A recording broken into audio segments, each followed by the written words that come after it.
Alright, here's my model of Abbadon the Despoiler.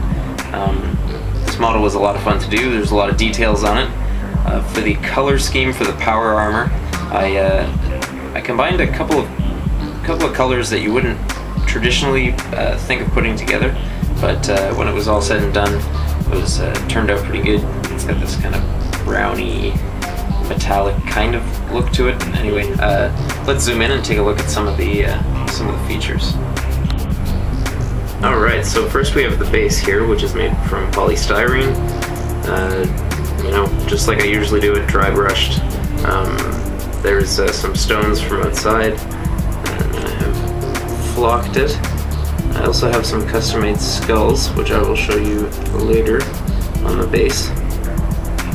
And on the knees here we have red and green, symbolizing the Korn/Nurgle theme of my army. We have the other decorative skulls there as well. I think that the trophies on the armor turned out pretty good. I'll show you a few more here. Alright, here's some more trophies. I chose to make it a little different with the Tyrannid skull to make it have a green look to it. Then we have an ultramarine skull, obviously. Shoulder symbol. Here's a shot of the armor from the back. And you can see the custom color that I kind of made for this model.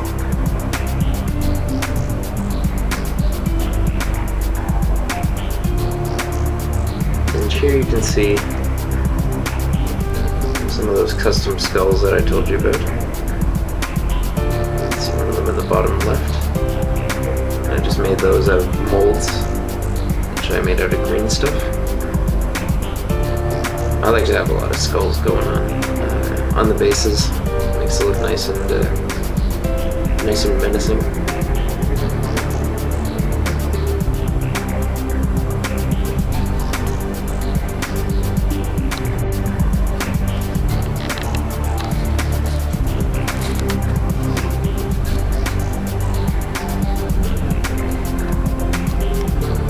Don't mess around with this guy. Alright, Demon Prince. Red theme on the shoulder pads to reflect his affinity to Cohorn. And I'll show you some of the close-ups. This was it was kind of a challenging model to put together. Had to use a lot of green stuff and super glue. Keep them all together, and but lots of fun. It was really exciting to do. It was really like one of the first big models that I had an opportunity to do, so I think he turned out pretty good.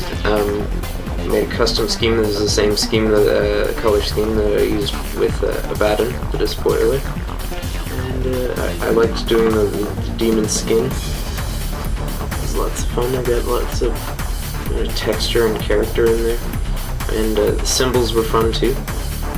I'll show you a close-up of the sword, which is the first time I kind of used a blending technique to make a fire-like effect. Alright, so here's the sword, and it's much more prevalent on the other side, but it's hard to get focused because that hand is in the way, so I'll show you from this side.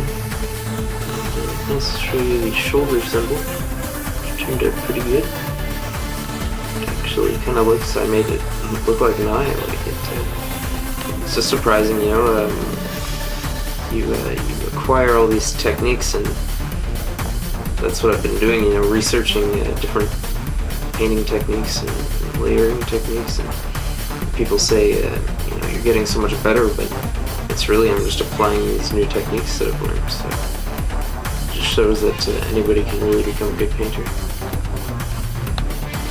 Alright, here's the prints from the back, and I just wanted to show you the kind of the type of skin that tried to create.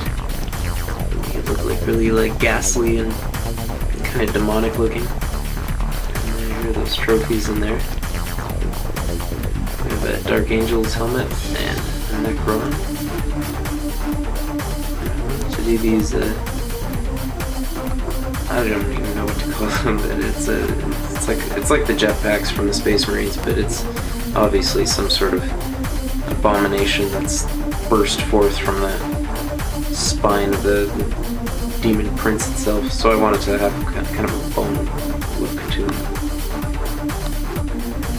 Alright, so that's my Demon Prince. Hope you enjoyed, and I really had a lot of fun painting this guy. This is my Chaos Space Marine, the first of my squad of 10, and I wasn't sure what color scheme I wanted to go with, but I think I ended up with a pretty good one. I tried to apply all of the techniques that I've learned on this model, and I'll try to do that. Really trying to go above and beyond now with the production of these guys, so here I'll give you a little tour. I picked this little tip up from Beasts of War, which I found through miniwargaming.com, and just a very simple yet elegant kind of addition that you can add onto a shoulder pad to make it look better. This one turned out alright. I think the next few ones are going to be pretty good, but yeah, it really makes it look nice and slick, and it doesn't. It's not hard to do.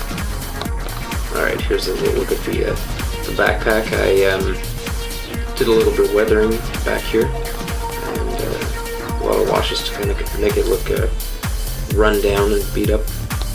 Alright, here's the other shoulder pad, and you'll notice here there's a custom-made bullet hole, which was that was fun, and there's also some slight blending from a lighter green at the top to kind of a darker green here at the bottom.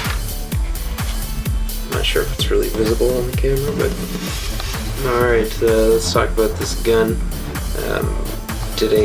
Weathered it with some really watered down brown paint, and did a combination of dry brushing and stuff like that. There's also a bullet hole there too, and that was just for fun.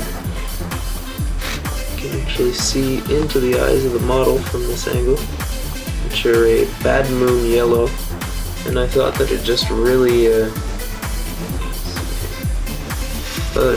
made it look menacing and evil looking.